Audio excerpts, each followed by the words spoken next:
কাদের ভাই আপনার কাছ থেকে যে আমি একটু বলতে চাই যে বিএনপিকে আসলে কেন ভোট দেওয়া উচিত হবে না।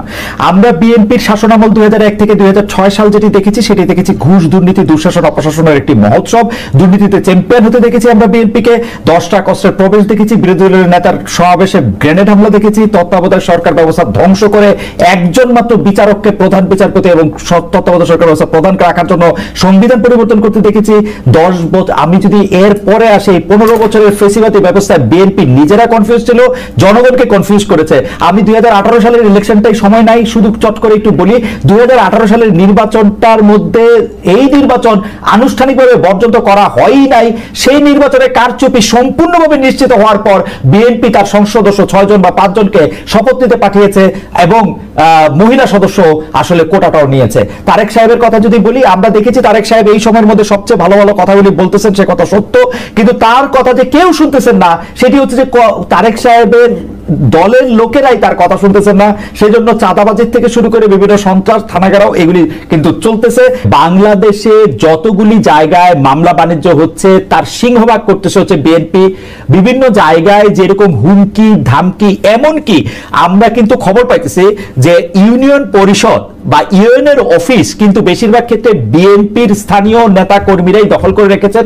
কোনো একটি জায়গায় যদি কাউকে কোনো সরকারি কাজের মধ্যে সম্পৃক্ত না করা হয়, কাউ বলতে বিএনপির কাউকে যদি সম্পৃক্ত না করা হয়, সেই কাজ করাই মুশকিল হয়ে গেছে। এখন সরকারি কর্মচারীরা মাঠ পর্যায়ে যারা আছেন আপনি জানেন তাদের সাথে আমার এক ধরনের সম্পৃক্ততা রয়েছে। সেই উপজেলা স্বাস্থ্য কর্মকর্তা হোক, তিনি উপজেলা কৃষি কর্মকর্তা হোক, সমাজসেবা কর্মকর্তা হোক, প্রত্যেকটা ক্ষেত্রে বিএনপির লোকদের প্রত্যক্ষ অংশগ্রহণ বা ইনভলভমেন্ট না থাকলে কোনো কাজ করা অসম্ভব হয়ে পড়েছে। আপনারা সেগুলির খোঁজ খবর রাখছেন কিনা? বিএনপি যদি ক্ষমতায় আসার আগেই এগুলি করতে থাকে, ক্ষমতায় যাওয়ার পরে তার কি কি করবে? নিউ ইয়র্কের জ্যাকসনের থেকে আপনাদের সঙ্গে আছে আমি খালেদ মহিউদ্দিন। 24 জুলাইয়ের আন্দোলন ধরে পতন হয়েছে আওয়ামী লীগ সরকারের, সেই জুলাইয়ের 1 বছর পার হয়ে গেল, এসে গেছে 2025 সালের জুলাই। আমাদের সঙ্গে রয়েছেন সুপ্রিম কোর্টের সিনিয়র আইনজীবী ব্যারিস্টার রুহুল কুদ্দুস কাজল। ব্যারিস্টার রুহুল কুদ্দুস কাজল, আপনাকে আমাদের অনুষ্ঠানে স্বাগত জানাই। অনেক ধন্যবাদ, আপনি আমাদের সাথে যুক্ত হয়েছেন। আমাদের সাথে আরো রয়েছেন জাতীয় নাগরিক পার্টি এনসিপির মুখ্য সমন্বয়ক জনাব নাসিরউদ্দিন পাটোয়ারি। জনাব নাসিরউদ্দিন পাটোয়ারি, আপনিও আপনার ব্যস্ততার মাঝে আমাদের সময় দিয়েছেন, সেজন্য আমাদের ধন্যবাদ জানাবেন। আমরা জানি যে এনসিপি নেতৃবৃন্দ উত্তরবঙ্গ সফর রয়েছেন, নাসিরউদ্দিন পাটোয়ারি এই মুহূর্তে পঞ্চগড়ে রয়েছেন। পঞ্চগড় থেকে আমাদের সাথে যুক্ত হওয়ার জন্য নাসিরউদ্দিন পাটোয়ারি আপনাকেও অনেক অনেক ধন্যবাদ। আমি ব্যারিস্টার রুহুল কুদ্দুস কাজলের কাছে একটু যেতে চাই। আমার প্রশ্ন, বিএনপিকে মানুষ আসলে কেন ভোট দিবে? বিএনপি কি করেছে এমন যে বিএনপিকে মানুষের ভোট দিতে হবে?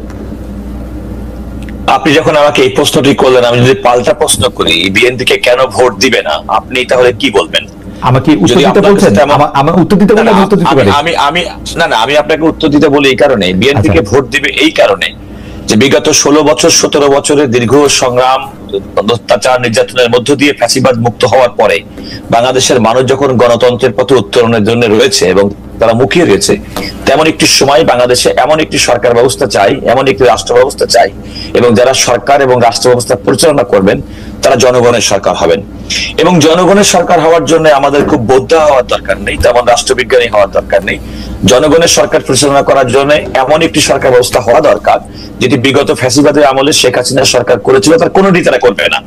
মনে রাখে, আপনি যদি কোনো কারণে বিগত 15 বছরের শাসন আমল কিংবা দুঃশাসনের আমল থেকে যদি আপনি উত্তরণ ঘটিয়ে আপনি যদি এই কথাটুকু শুধুমাত্র পরবর্তী সরকার মনে করে যে আমরা এই কাজগুলো তারা যা করেছে সেগুলো করব না, আমরা ঘুষ খাবো না, আমরা দুর্নীতি করব না, আমরা দুঃশাসন চালাবো না, আমরা গুম করব না, আমরা খুন করব না, আমরা কোনো মানুষকে তার ন্যায্য অধিকার থেকে বঞ্চিত করব না, আমাদের নারী অধিকার সমানত রাখবো, আমাদের শিক্ষাকে প্রাধিকার দেব, আমরা এই যে সমস্ত বিষয়গুলো মানুষের প্রত্যাশিত, এই বিষয়গুলো যারা করবে তাদেরকে মানুষ গ্রহণ করবে। এখন আপনি আমাকে প্রশ্ন করেছেন কেন বিএনপি কে মানুষ ভোট দিবে? এই ভোট দিবে এই কারণে যে 5 আগস্ট 2024 পরবর্তী বাংলাদেশের মানুষ মনে করে যে বাংলাদেশে যে এখনকার সময় নাগরিকদের মধ্যে সবচেয়ে জনপ্রিয় নেত্রী বেগম খালেদা জিয়া, যাকে বিগত সময়ে তথাকথিত দুর্নীতির অভিযোগে কারাবরণ করতে হয়েছে, তারপর নির্যাতন করা হয়েছে, বাংলাদেশের মানুষ এও মনে করে যে এত বড় একটা রাজনৈতিক দল বিগত সরকারের সময় নিপীড়ন নিষ্পেষণের মাঝেও দলের ভারপ্রাপ্ত চেয়ারম্যান জনাব তারেক রহমানের নেতৃত্বে দলটি সংঘবদ্ধ রয়েছে। আরেকটি মানুষ মনে করে যে জনাব তারেক রহমান তার সাম্প্রতিক যে বক্তব্য, আমি আগেও বলে রাখছি যে তারেক রহমান সাহেবের দীর্ঘদিন পর্যন্ত আদালতের নির্দেশে এবং বিগত সরকারের সময় তার বক্তব্য কিন্তু সম্প্রচারে জাতীয় গণমাধ্যমের উপর নিষেধাজ্ঞা ছিল। সুতরাং তিনি বিভিন্ন সময় যে সমস্ত কথাবার্তা বলেছেন সে সমস্ত কথাবার্তা কিন্তু গণমাধ্যমে আসেনি। 5ই আগস্টের পরে তাও তার বক্তব্য গণমাধ্যমে প্রকাশের ক্ষেত্রে কিন্তু প্রচারের ক্ষেত্রে নিষেধাজ্ঞা ছিল আদালতের যে মামলা ছিল, যে মামলা নির্দেশের কারণে তার কথা সম্প্রচার করা সম্ভব হতো না, সেই মামলাটি নিষ্পত্তি হওয়ার পরে এখন সমস্ত মিডিয়া জনাব তারেক রহমানের বক্তব্য, স্পষ্ট বক্তব্য শুনতে পাচ্ছেন এবং তিনি কি বলতে চাচ্ছেন তার প্রত্যেকটি কথা মানুষ অনুধাবন করছেন এবং তারা মনে করছেন যে বিগত দিনে বিএনপি ঘোষিত, অর্থাৎ বিগত শেখ হাসিনার আমলে বিএনপি ঘোষিত 31 দফা যেটা দিয়েছিল এবং যার মাধ্যমে আগামী দিনের বাংলাদেশের সংস্কার, আমাদের রাষ্ট্র ব্যবস্থা পরিচালনা, শিক্ষা, সংস্কৃতি, আমাদের জীবনমান সমস্ত কিছু তার একটা সনদ বলে বিএনপি মনে করে, সেরকম একটি জিনিসের প্রতি মানুষের আস্থা এসেছে। আরেকটি আপনি খেয়াল করে দেখবেন, সেটি হচ্ছে যে এই যে 31 দফা এবং তার পরিপ্রেক্ষিতে পরবর্তীতে বর্তমান অন্তর্বর্তীকালীন সরকার কর্তৃক প্রণীত সংস্কার কমিশনে বিএনপির যে সক্রিয় অংশগ্রহণ এবং বিভিন্ন ক্ষেত্রে বিএনপির যে পার্টিসিপেশন, তার এনগেজমেন্ট সাধারণ মানুষের সঙ্গে, সাধারণ নাগরিকদের সঙ্গে, সবকিছুর মধ্যে আমি মনে করি মানুষের মধ্যে আস্থা জন্মাচ্ছে যে আগামী দিনে তারা যে স্বপ্নের বাংলাদেশ দেখতে চায় সেই বাংলাদেশটি উপহার দেওয়ার জন্য বিএনপি নিজেদেরকে গড়ে তুলেছে কিংবা তুলছে। এখন সেটা বিএনপি কতটুকু সেটা গড়ে তুলেছে কিংবা তার কতটুকু সার্থকতা এসেছে সেটা তো আপনার বিরোধী দলের থেকে ক্ষমতার বাইরে থাকতে তো সম্ভব না। জনগণের ম্যান্ডেট দিয়ে যদি বিএনপিকে পরীক্ষা করা হয় এবং বিএনপি যদি যে সমস্ত আশা মানুষের মধ্যে জাগিয়েছে এবং সেই আশার যদি প্রতিফলন ঘটাতে না পারে তাহলে মানুষ স্বাভাবিকভাবে মুখ ফিরিয়ে নিবে। সুতরাং এখন যেটা প্রয়োজন আগামী দিনের মধ্যে দ্রুত সম্ভব, যেটি আমাদের তত্ত্বাবধায়ক সরকারের মাননীয় প্রধান উপদেষ্টা ডক্টর মোহাম্মদ ইউনূস বলেছেন যে আগামী ফেব্রুয়ারি 2026-এর মধ্যে জাতীয় সংসদ নির্বাচন হতে পারে। আমরা প্রত্যাশা করি যে ডক্টর মোহাম্মদ ইউনূসের প্রতিশ্রুত এই সময়কালের মধ্যে একটি গণতান্ত্রিক, অবাধ, সুষ্ঠু এবং নিরপেক্ষ নির্বাচন। যে প্রশ্নটি করেছিলাম যে বিএনপি কে কেন ভোট দিবে, আপনি আমাকে উল্টে প্রশ্ন করেছিলেন যে বিএনপি কেন ভোট দিবে না। আমি আসলে একটু লিবার্টি নিতে চাই কাদের ভাই আপনার কাছ থেকে, যে আমি একটু বলতে চাই যে বিএনপি কে আসলে কেন ভোট দেওয়া উচিত হবে না। আমরা বিএনপির শাসনামল 2001 থেকে 2006 সাল যেটি দেখেছি সেটি দেখেছি ঘুষ, দুর্নীতি, দুঃশাসন, অপশাসনের একটি মহোৎসব। দুর্নীতিতে চ্যাম্পিয়ন হতে দেখেছি আমরা বিএনপিকে। 10টা কষ্টের প্রবেশ দেখেছি, বিরোধী দলের নেতার সমাবেশে গ্রেনেড হামলা দেখেছি, তত্ত্বাবধায়ক সরকার ব্যবস্থা ধ্বংস করে একজন মাত্র বিচারককে প্রধান বিচারপতি এবং তত্ত্বাবধায়ক সরকার ব্যবস্থা প্রদান রাখার জন্য সংবিধান পরিবর্তন করতে দেখেছি। 10 বছর, আমি যদি এর পরে আসি 15 বছরের ফেসিবাদী ব্যবস্থায় বিএনপি নিজেরা কনফিউজ ছিল, জনগণকে কনফিউজ করেছে। আমি 2018 সালের ইলেকশনটাই সময় নাই, শুধু চট করে একটু বলি, 2018 সালের নির্বাচনটার মধ্যে এই নির্বাচন আনুষ্ঠানিকভাবে বর্জন করা হয়ই নাই। সেই নির্বাচনে কারচুপি সম্পূর্ণভাবে নিশ্চিত হওয়ার পর বিএনপি তার সংসদ সদস্য 6 জন বা 5 জনকে শপথ নিতে পাঠিয়েছে এবং মহিলা সদস্য আসলে কোটাটাও নিয়েছে। তারেক সাহেবের কথা যদি বলি, আমরা দেখেছি তারেক সাহেব এই সময়ের মধ্যে সবচেয়ে ভালো ভালো কথাগুলি বলতেছেন, সে কথা সত্য, কিন্তু তার কথা যে কেউ শুনতেছেন না সেটি হচ্ছে যে তারেক সাহেবের দলের লোকেরাই তার কথা শুনতেছেন না। সেজন্য চাঁদাবাজির থেকে শুরু করে বিভিন্ন সন্ত্রাস, থানাঘেরাও এগুলি কিন্তু চলতেছে এবং তারেক সাহেবকেই বারবার বলতে হচ্ছে এই নির্বাচন খুব কঠিন হবে এবং এই তৃণমূল কিন্তু আসলে বিএনপির কেন্দ্রীভূত না। এই হচ্ছে আমার মানে 1 মিনিটে ঊর্ধ্বর সাথে আমি যতটুকু বলতে পারলাম বললাম। আমি যদি কোনো কারণে আপনার প্রত্যেকটা কথা জবাব দিতে চাই, প্রথম কথা হচ্ছে 21শে আগস্ট গ্রেনেড হত্যা মামলা, 10টা কষ্টের মামলা, সেগুলো নিষ্পত্তিকৃত বিষয়। ইতিমধ্যে দেশের সর্বোচ্চ আদালত সেই মামলায় অভিযোগ থেকে আসামিদেরকে খালাস প্রদান করেছেন। আসামির কথা বলতে চাই না, সরকারের ব্যর্থতা। আমি আসামির কথা বলতে চাই না, সরকারের ব্যর্থতা। আমি এইটাকে আপনি জুডিশিয়ারি সেটেলড একটা ম্যাটার আমি মনে করি না সেটার আপনি অভিযোগ আকারে সেটা বলতে পারবেন।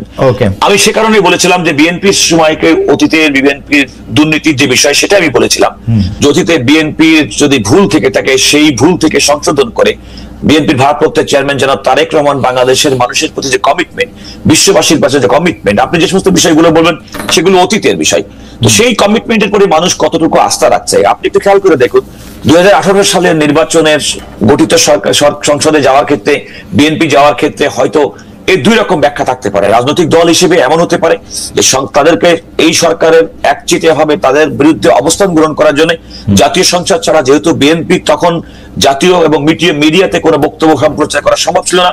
হয়তো মনে করেছিল সরকারের প্রোপাগান্ডা মেশিন হিসেবে জাতীয় সংসদকে যেভাবে ব্যবহার করবে, সেক্ষেত্রে অন্তত বিএনপি এবং সরকার বিরোধী এবং বাংলাদেশের মানুষের যে অবস্থান তার কিছুটা হয়তো তুলে ধরা সম্ভব হবে। এরকম একটি স্ট্র্যাটেজি থেকে, দলের অভ্যন্তর থেকে অনেক সময় আমরা শুনেছি, এরকম একটা পলিসি থেকে শুনেছি। হ্যাঁ, সময়ের পরিপ্রেক্ষিতে সে সমস্ত বিষয়গুলো পরবর্তীতে চুলচুলা বিশ্লেষণে কোনটা সঠিক, কোনটা ভুল হতে পারে। একটা রাজনৈতিক দলে আমি বলি আমাকে একটি রাজনৈতিক দল তার দীর্ঘ পথ পরিক্রমায় অনেক কিছু ভুল করতে পারে, আবার সংশোধনও করবে। আবার রাজনৈতিক পক্ষে কেউ, যেমন আপনি খেয়াল করে দেখেন 2018 সালে যে পার্লামেন্টে বিএনপি গেল, তার আগের পার্লামেন্টে বিএনপি নির্বাচনে যায়নি বলে সমস্ত মানুষ বিএনপিকে চেপে ধরেছে। আপনারা যদি 2014 সালে নির্বাচনে যেতেন তাহলে আজকে আপনাদের পরিণতি হতো না।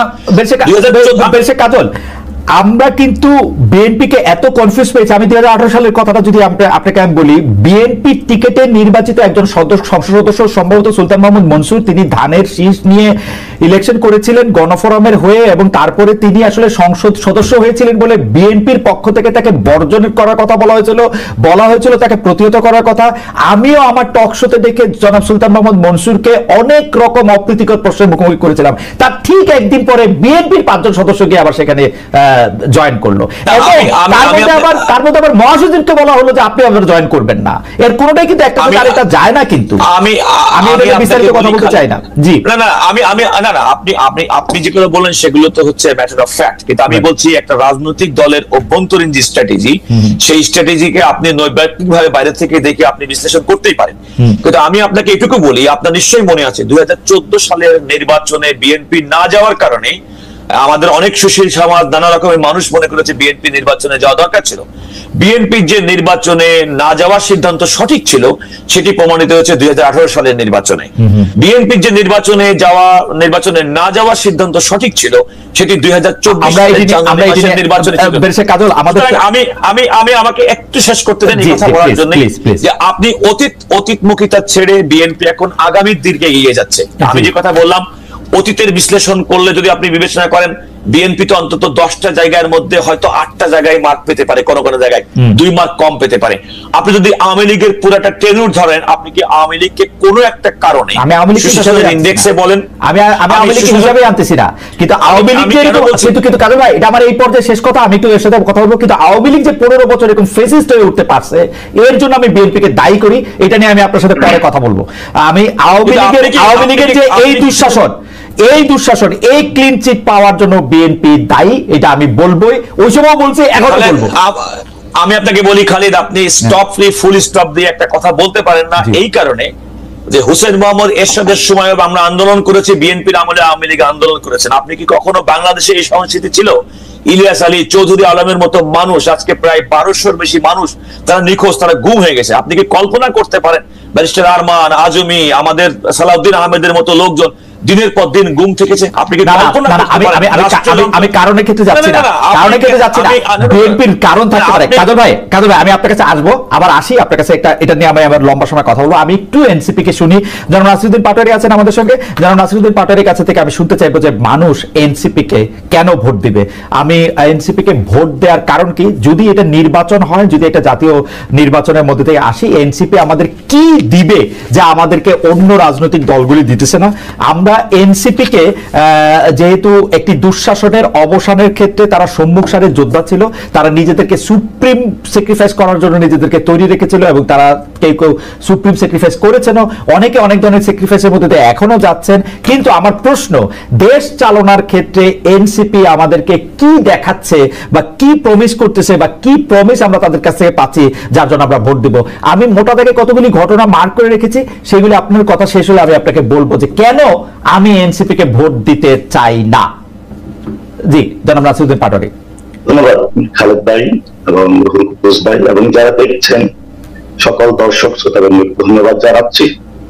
আমরা দেশব্যাপী এনসিপির পক্ষ থেকে পদযাত্রা হচ্ছে জুলাই ঘোষণাপত্রের জন্য, বিচারের দাবিতে, শেখ হাসিনা খুনিকে বিচারের আওতায় আনার জন্য এবং সংস্কার কার্যক্রমের মধ্য দিয়ে বাংলাদেশ নতুন ভাবে গড়ার জন্য আমরা পদযাত্রায় নেমে এসেছি।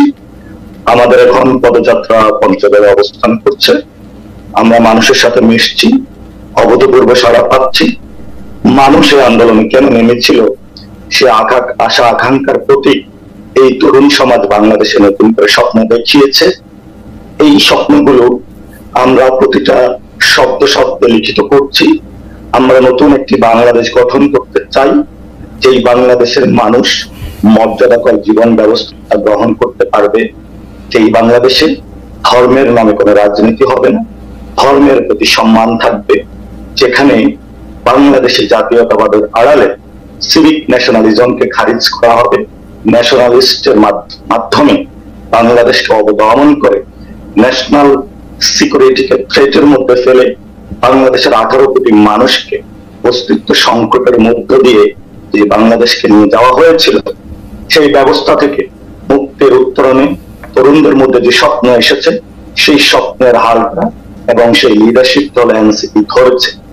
আমরা সংখ্যায় অনেক কম, টাকা পয়সা কম, এবং বাংলাদেশের যে এক্সিস্টিং যে সিস্টেম রয়েছে সেই সিস্টেমে আমাদের প্রতিনিধিত্ব কম, কিন্তু আশা আকাঙ্ক্ষা এবং সামনের যে বাংলাদেশের দক্ষিণ এশিয়াতে একটি মর্যাদাকর দেশ হিসাবে প্রতিষ্ঠা করা, বিশ্ব মঞ্চে বাংলাদেশকে নতুন ভাবে পথ দেখানো, আমরা মনে করি আমাদের দ্বারা এই কাজটা বাংলাদেশের মানুষ পাবে। সেই জায়গা থেকে আমরা এই আপরাইজিং এর পরে গণতান্ত্রিক প্রক্রিয়া গিয়েছি। যেহেতু গণতান্ত্রিক প্রক্রিয়ার মাধ্যমে সংসদে লেজিসলেটিভ অ্যাসেম্বলিতে আইন তৈরি হবে, আইন প্রণয়নের মাধ্যমে ভূমি ধরা সমাজের অতীত যে সিস্টেম গুলো রয়েছে সেগুলোকে আমরা বাদ দিয়ে নতুন বাংলাদেশের যে স্বপ্ন দেখিয়েছিলাম সেটা বাস্তবায়ন করা। অলরেডি আমরা মানুষের সামনে গত 15 বছরে বাংলাদেশের যে রাজনৈতিক লিডারশিপ ছিল তারা বাংলাদেশের মানুষের সামনে ব্যর্থতার পরিচয় দিয়েছে।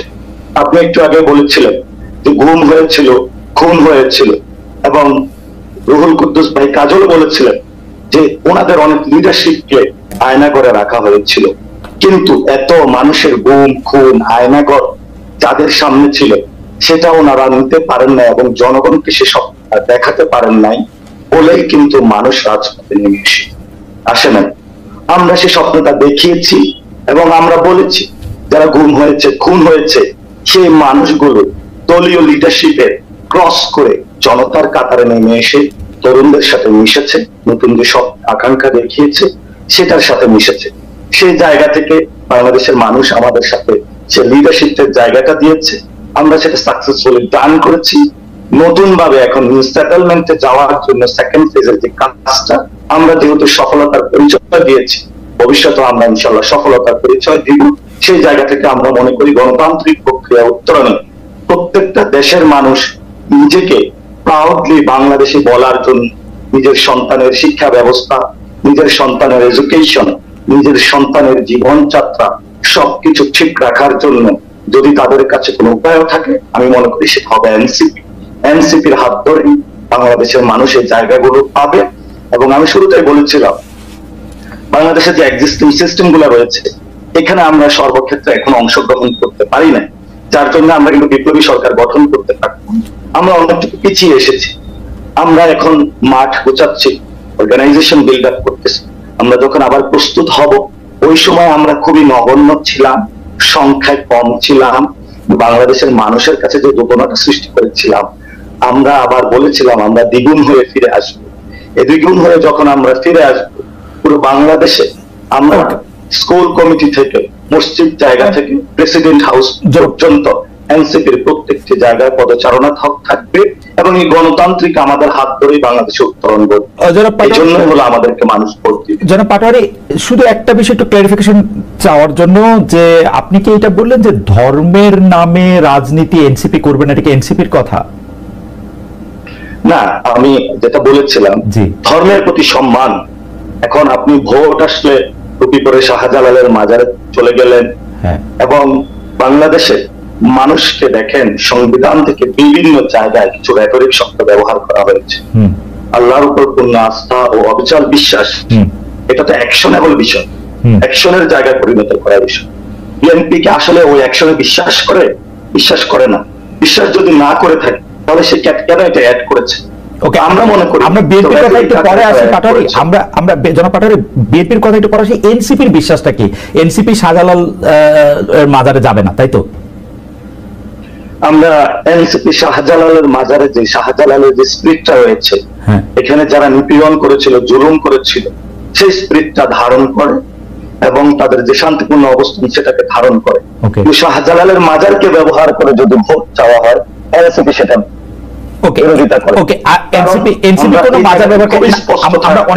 আমরা অনেকগুলি বিষয় নিয়ে কথা বলতে চাই। তার মানে কোন মাজারকে ব্যবহার করে এনসিপি ভোট বা ওরকম কোন রাজনীতিতে অংশগ্রহণ করবে না, এটা একদম এনসিপির স্পষ্ট। না, আমরা এটাতে করব না। মন্দির যে ধর্মীয় প্রতিষ্ঠানগুলো আপনি দেখেন, যারা করে তাদের সাথে কি আপনারা কোনো জোট করবেন? যারা করে তাদের সাথে কি আপনারা? না, আমি শেষ করে আসছি। বাংলাদেশে যে মসজিদ কমিটিগুলো হচ্ছে, সবচেয়ে ওই এলাকার যিনি ভালো আলেম উনি হলো মসজিদ কমিটির সভাপতি হবে, সবচেয়ে যিনি ভালো পুরোহিত উনি হলো মন্দিরের সভাপতি হবে, স্কুল কমিটির সভাপতি হবে সবচেয়ে যিনি সম্মানিত এবং শিক্ষিত ভদ্র মানুষটা হবে। বাংলাদেশে সোশ্যাল স্ট্রাকচারটা নষ্ট করে দেওয়া হয়েছে। আমরা যদি এটা ঠিক না করতে পারি, পলিটিক্যাল ইনফ্লুয়েন্সের বাইরে না নিতে পারি, রাজনৈতিক যত ভালো দলই গঠন করেন না কেন, যত ভালো কথা বলেন না কেন, সোশ্যাল স্ট্রাকচার যদি আমাদের গড়ে না ওঠে, রাজনৈতিক কালচার পরিবর্তন হবে না। যারা করেন যে প্রশ্ন, যারা করেন তাদের সাথে আমাদের জোট হবে কিনা? দেখুন, আমরা কিন্তু লিড দিতে চাচ্ছি, আমরা সবার মধ্যে সেই সংস্কৃতি তৈরি করতে চাচ্ছি যাতে এই বিষয়গুলো না হয়। যারা আমাদের সাথে আসবে তাদেরকে এই বিষয়গুলো মেনে আসতে হবে এবং আমরা চাই বাংলাদেশের সামাজিক যে প্রতিষ্ঠানগুলো রয়েছে, প্রতিষ্ঠানের প্রতিনিধিত্বের কাছে ফিরিয়ে দিতে হবে। ধর্মের জায়গায় বিভিন্ন মানুষের যে আবেগ স্পৃহার জায়গা আছে সেটাকে সম্মান করতে হবে। ধর্মের নামে ধর্মকে ব্যবহার করা যাবে না। এবং এই আন্দোলনে আপনারা দেখেছেন যারা মাদ্রাসার ছাত্র তারা কিন্তু আমাদের সাথে সংহতি জানিয়েছিল, আন্দোলনে এসেছিল, ঠিক আছে। আমি এই প্রসঙ্গে আসতেছি আপনার কাছে। আমি এনসিপি কে কেমন দেখি সেটা একটু আপনাকে বলি এবং কিছু পয়েন্ট আমি আপনাকে রাখি। আপনারা এনসিপির পক্ষ থেকে বেশিরভাগ সময় বলেন শেখ হাসিনা সহ আওয়ামী লীগের নেতৃবৃন্দের বিচার করবেন। আপনারা সেই বিচার চাওয়ার জন্য মানুষের দরে দরে যাচ্ছেন, এমন একটা কথাও আপনারা বাজারে প্রচলিত করেছেন যে বিএনপি বা জামায়াত বা অন্য কেউ আসলে শেখ হাসিনা বিচার করবে না। কিন্তু আমার দৃষ্টিতে গত 17 বছরের সবচেয়ে বেশি নির্যাতিত দলটি আওয়ামী লীগ কর্তৃক, দলটির নাম হচ্ছে বিএনপি। তার সর্বোচ্চ পর্যায় থেকে শুরু করে তৃণমূলের নেতাকর্মীগণ আওয়ামী লীগের জাতাকলের নিষ্পেষণে অন্যায় বিচারের সম্মুখীন হয়েছে, বারবার আত্মত্যাগ করেছে, ব্যবসা বাণিজ্য পর্যন্ত করতে পারে নাই। কাজল ভাইয়ের ভাষায় ধান খেতে লুকিয়েছিল, যেটা আমার সাথে ওনার প্রাইভেট কথা হয়েছে, বাড়িতে থাকতে পারে নাই। এরকম বহু লোক আছে। এরকম মানুষ আন্দোলনে কেন নেমেছিল সেই কথাগুলি আপনারা স্মরণ করিয়ে দেন এবং বেশিরভাগ ক্ষেত্রে আপনার মানুষের কাছে সেই আন্দোলনের জন্য আপনারা একক কৃতিত্ব দাবি করেন এবং সেই ক্ষেত্রেও আমরা দেখতে পাই যে আপনারা আসলে শুধু আপনাদের কথাই বলেন। যদিও কথা ছিল এই, আপনাদের পাশে দাঁড়িয়েছিল বাংলাদেশের সবাই, আপনাদের পাশে দাঁড়িয়েছিল বাংলাদেশের সব রাজনৈতিক মতাদর্শের সব মানুষ, আওয়ামী লীগ বাদে।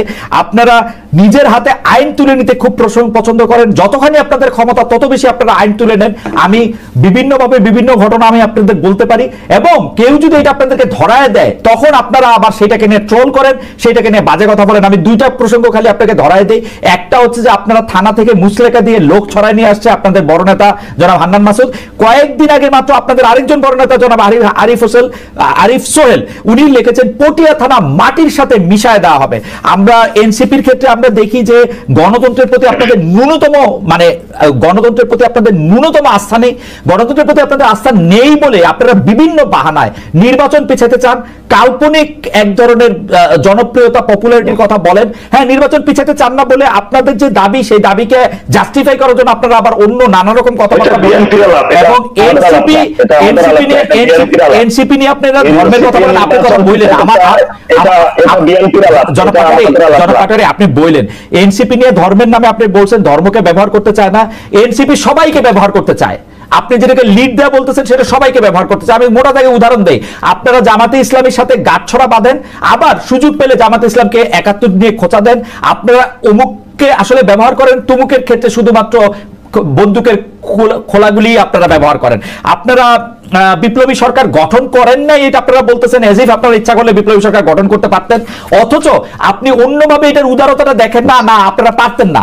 কারণ হচ্ছে আমি আপনাকে বলি 1971 সালে মুক্তিযোদ্ধারা এসে সরকার গঠন করে নাই, 1990 সালে গণ অভ্যুত্থানকারীরা এসে সরকার গঠন করে নাই। যারা এই গণ অভ্যুত্থানে অংশ নিয়েছে 24শে জুলাই গণ অভ্যুত্থানে, তারা আপনারা সুপ্রিম স্যাক্রিফাইস করেছেন বলে আপনাদেরকে জায়গা ছেড়ে দিয়ে তারা সরে গেছে। আপনারা কিন্তু সেই দিন সেই চালকের আসলে ছিলেন না।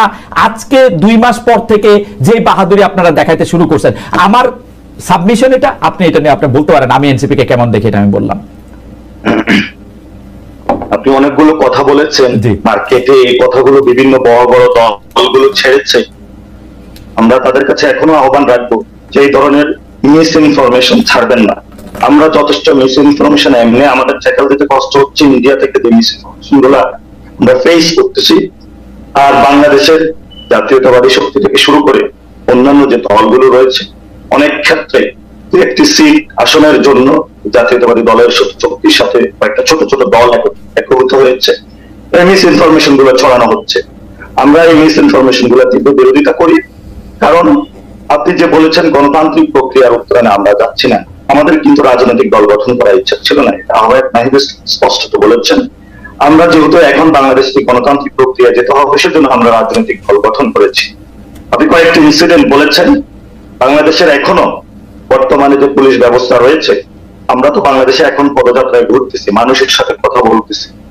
বাংলাদেশে এখনো চাঁদাবাদ চলতেছে, সন্ত্রাস চলতেছে, দুর্নীতি চলতেছে। কোন জায়গায় প্রশাসন থেকে এগুলোর বিরুদ্ধে কোনো ব্যবস্থা নেওয়া হচ্ছে না।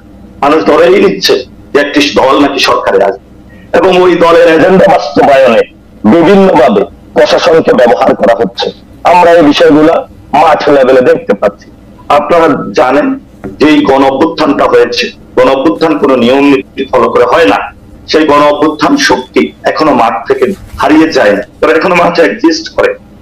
আমরা সবাইকে বলেছিলাম যে আমরা শান্তশিষ্ট থাকি, বাংলাদেশের স্টেবিলিটি কি, জিও পলিটিক্যাল সিচুয়েশনে বাংলাদেশ এখন যে অবস্থায় রয়েছে, এই অবস্থায় আমাদেরকে একটি গণতান্ত্রিক প্রক্রিয়া দ্রুত উত্তরণ করতে হবে।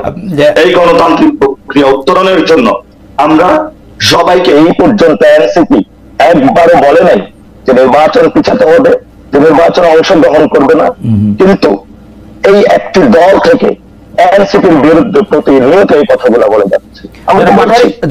আমরা আবার আসি আপনার কাছে, আপনি বিস্তারিত বলেন। আমরা যেটি হলো অনেকগুলো প্রশ্ন করলেন, সেগুলো আপনি উত্তর দিয়েন। অনেকগুলো এলিগেশন করি নাই, আইন নিজের হাতে তুলে নিছেন, সেটা একটু বললেন যে আইন নিজের হাতে কেন তুলে নিছেন, সরকার না পারলে আপনার নিজের হাতে আইন তুলে নেবেন, সেটা আবার জোর গলায় বলেন কিন্তু আপনারা, ওইটা নিয়ে আপনি একটু বললেন। আর এলিগেশন আমি এনসিপি না দেখেন, আমি খালিদ ভাই, আমি একটা স্পষ্ট করি আপনাকে, কেন এই বিভিন্ন জায়গায় কিছু বিচ্ছিন্ন ঘটনা ঘটছে। আমরা এটা দায়িত্ববোধের জায়গা থেকে নিয়ে বলতে চাই, এই গণ অভ্যুত্থানের আগে এনসিপি বা বৈষম্য বিরোধী ছাত্র আন্দোলন পুরো বাংলাদেশে কিন্তু ডিরেক্টলি অর্গানাইজ ছিল না। আমরা এই গণ অভ্যুত্থানের পরে কাজটা হাতে নিয়েছি, এই জায়গাটা মিসিং করলে হবে না। আমরা এখনো মাঠে আছি সংগঠনটা গুছানোর জন্য।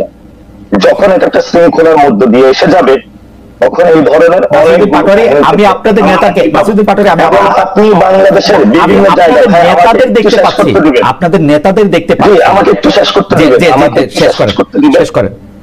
সেটা হলো বিভিন্ন জায়গায় থানা থেকে আসামি ছেড়ে নেওয়া। আপনি যদি ফর্দটা খোলেন, খাতা কলম খোলেন, কোন রাজনৈতিক দল কতগুলো কাহিনী ঘটিয়েছে, সর্বোচ্চ সংখ্যক আপনি কোথায় পাবেন? এটা এনসিপি কে আপনি পাবেন না। ওই দিন যে হান্নান মাসুদ যেখানে গিয়েছিল সেটা স্পষ্টত ব্যাখ্যা দিয়েছিল, কিন্তু বাংলাদেশের প্রশাসনের ক্ষেত্রে এখনো যে বিভিন্ন জায়গায় থানা ঘেরাও, বিভিন্ন জায়গায় যখন সেই ধানমন্ডির যে কাহিনী হলো, আমরা এটা অনেক কষ্ট স্টপ করিয়েছিলাম। বিভিন্ন জায়গায় জাতীয়তাবাদী দলের অনেক লোক আপনি বিস্তারিত করে বললেন যে আইন হাতে তুলে নেওয়া, আপনি খোঁজ নিবেন, আপনি পাড়ায় মহল্লায় খোঁজ নিবেন, খোঁজ নিয়ে কথা বলবেন। আমি খোঁজ ধরেন পাটোয়ারি, আমরা আপনি প্রতিটা সাংবাদিক, আপনার থেকে আমরা সত্য সংবাদ পাই না। সত্য সংবাদ আপনি পান। আমি আপনাকে দুইটা স্পেসিফিক ঘটনা বলছি। একটা হচ্ছে আপনি বলছেন যে পটিয়া থানা মাটির সঙ্গে মিশাই দিবেন, আরেকটা আপনি হচ্ছেন অভিযুক্ত ব্যক্তিদের মুচলেখা দিয়ে ছড়াই গেছেন। আপনি এটা কি জবাব দিলেন নাসিরউদ্দিন পাটোয়ারি? আমি খালি প্রশ্নটা করে রাখি, আপনি এটা জবাব দিলেন যে আপনি খোঁজ নেন, জবাব দিচ্ছি না, আপনি জবাব দিয়েন, আপনি খোঁজ নেন বিএনপি তার চেয়ে অনেক বেশি করছে, তাই তো? বিএনপি না, শুধু এখানে বিএনপি না, মানে সব রাজনৈতিক দল এর চেয়ে অনেক বেশি করছে, তাই তো? সব রাজনৈতিক দল বেশি করে নাই, তারা এটাতে লিড দিচ্ছে। হান্নান মাসুদকে তারা নিয়োজিত করছে যে আপনি গিয়ে ছুটে নিয়ে আসেন। হান্নান মাসুদের সাথে আপনার কথা হয়েছে এই বিষয় নিয়ে? না না না না না আমি হান্নান মাসুদকে পাবলিকলি তাকে বলতে শুনেছি উনি কি বলেছেন, পাবলিকলি উনি বলেছেন, এটা ব্যাখ্যা দিয়েছেন, উনি কি বলেছেন উনি বলেছেন যে আমি তাদেরকে ছুটাতে নিয়ে আসতে গিয়েছি এই থানা, এটা এমন কোনো ব্যাপার না। আপনার সেখানে তাকে প্রশাসন থেকে ফোন দিয়েছিল যে এখানে 2-3 ব্যক্তি তাদেরকে গ্রেফতার করা হয়েছে, হ্যাঁ আমরা এটা কোথায় দিব? খুবই ইম্পর্টেন্ট কথা আপনি বলছেন জনাব নাসির পাটোয়ারি, আপনি এটা মনে রাখেন। প্রশাসন থেকে আপনাদের কেন ফোন দেয় এটা আমি একটু জানতে পারবো, এটাও আমি একটু জানতে চাইবো। আমি আসতেছি আপনাকে, প্রশাসন থেকে আমি জানতে চাইবো প্রশাসন থেকে ছাত্রলীগকে ফোন দিত ভাই, প্রশাসন থেকে ছাত্রলীগকে ফোন দিত আপনাদেরকে কেন? বাংলাদেশের কালচারটা এভাবে আছে। হ্যাঁ বাংলাদেশের কালচার, ওকে ঠিক আছে, কালচারটা স্বীকার করে নেন, ঠিক আছে কালচারটা স্বীকার করে নেন, ঠিক আছে কালচারটা আছে। ছাত্রলীগের সভাপতি সাধারণ সম্পাদক, বিশ্ববিদ্যালয়ের সভাপতি সাধারণ সম্পাদক অসংখ্যবার এরকম কথা বলছে, প্রশাসন থেকে তাদেরকে ফোন দেয়। তো আমি এটা আপনার থেকেও আবার একটু শুনবো। যাই হোক, আপনি আবার আরেকটা জিনিস বললেন, আপনি একটু আগে বিএনপির রেটরিকে কথা বললেন, এখন আবার ছাত্রলীগের পয়েন্টের সাথে নাকি মিলে, দুইটা জিনিসের সাথে আবার আপনি মিলিয়ে দিলেন। আপনি একটু জবাব দিয়েন, আমরা কোথায় যাব? আপনি এটা জবাব দিয়েন, আপনি এটা জবাব দিন। আপনি অনেকক্ষণ কথা বলছেন, আবার কথা বলবেন, আমি আসতেছি আপনার কাছে। আপনি শুধু এই জিনিসটা মনে রাখেন যে আইন হাতে তুলে নেওয়া সম্পর্কে আপনার ব্যাখ্যাটা কি, সেই ব্যাখ্যাটা কি এরকম যে এটা বাংলাদেশের রাজনৈতিক কারণ? আমরা আইন হাতে তুলে নেই না, আমরা আইন হাতে, ঠিক আছে, এটা আপনি বললেন জনাব নাসির পাটোয়ারি, এটা আপনি বললেন, এবং প্রশাসন স্বতঃস্ফূর্তভাবে নেমেছে। ওকে, প্রশাসন থেকে আপনাদেরকে যোগাযোগ করা হইতেছে, সেজন্য আপনারা সেখানে গেছেন, সেটাও আপনি বললেন। জনাব রুহুল কুদ্দুস কাজল, আমরা যেটি দেখতে পাচ্ছি জনাব নাসিরউদ্দিন পাটোয়ারির বক্তব্যের এই অংশের সাথে আমি শতভাগ একমত যে বাংলাদেশে যতগুলি জায়গায় মামলা বাণিজ্য হচ্ছে তার সিংহভাগ করতেছে হচ্ছে বিএনপি। বিভিন্ন জায়গায় যেরকম হুমকি ধামকি, এমনকি আমরা কিন্তু খবর পাইতেছি যে ইউনিয়ন পরিষদ বা ইউএনের অফিস কিন্তু বেশিরভাগ ক্ষেত্রে বিএনপির স্থানীয় নেতা কর্মীরাই দখল করে রেখেছেন। কোনো একটি জায়গায় যদি কাউকে কোনো সরকারি কাজের মধ্যে সম্পৃক্ত না করা হয়, কাউ বলতে বিএনপির কাউকে যদি সম্পৃক্ত না করা হয়, সেই কাজ করাই মুশকিল হয়ে গেছে এখন। সরকারি কর্মচারীরা মাঠ পর্যায়ে যারা আছেন, আপনি জানেন তাদের সাথে আমার এক ধরনের সম্পৃক্ততা রয়েছে। সেই উপজেলা স্বাস্থ্য কর্মকর্তা হোক, তিনি উপজেলা কৃষি কর্মকর্তা হোক, সমাজসেবা কর্মকর্তা হোক, প্রত্যেকটা ক্ষেত্রে বিএনপির লোকদের প্রত্যক্ষ অংশগ্রহণ বা ইনভলভমেন্ট না থাকলে কোনো কাজ করা অসম্ভব হয়ে পড়েছে। আপনারা সেগুলির খোঁজ খবর রাখছেন কিনা? বিএনপি যদি ক্ষমতায় আসার আগেই এগুলি করতে থাকে, ক্ষমতায় যাওয়ার পরে তার কি কি করবে সেটিকে আমাদেরকে একটু বলতে পারেন কিনা বেসের রুহুল কুদ্দুস কাজল?